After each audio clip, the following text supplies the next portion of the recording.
Hey, what's up, you guys? Austin here, and in today's video, we are going to be talking about call to action buttons. So again, this video series is all about helping you take small actionable steps to improve your website strategy and action or call to action buttons. That's what we want to talk about. So these are the buttons that are going to be sprinkled throughout your website that are going to incite your visitor to do something.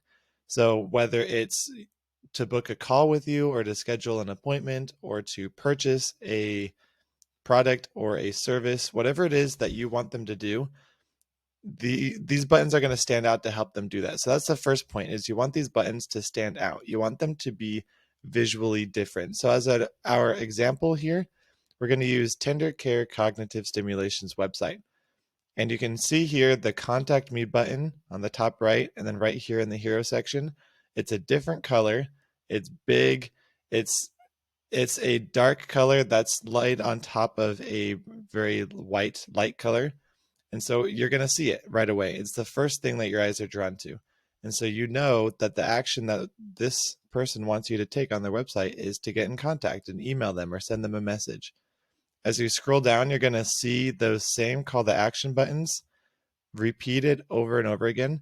And that's my second point, is you want to use the same call to action button. If you have a different action on each button, the visitor is going to be extremely confused. So you want to make sure that whatever you choose, the one action that you want them to take and repeat that one action. So in this case, contact me. You wouldn't want to have contact me in the corner and then purchase this class on the next button and then schedule an appointment to do, have a tour of whatever on as a different button. You want to repeat the same call to action so that it's kind of drilled into the visitor's head. And even if they're not super conscious of it, they're going to know that that's the next step for them to take if this is something that they're interested in. You also want to make sure that you place these call to action buttons in what we like to call prime real estate on your website. There's a couple places that have a greater impact than others. So the first place is this very top right corner of the website on the header. When people visit a website, that's kind of naturally where their eyes turn, is they're going to start on the top left and they're going to read left to right, and they're always going to end up there on that top right corner. So you want the main call to action button to be there. You want to make sure that you have the call to action button here in your hero section. So again, this is above the folds before the visitor has to scroll.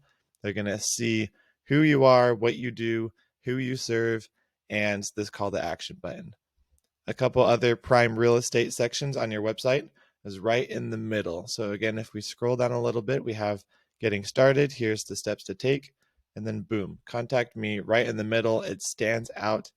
And then the last one is at the very bottom of the page. We have our final call to action before the footer. And then even in the footer, you're going to find a contact me call to action button.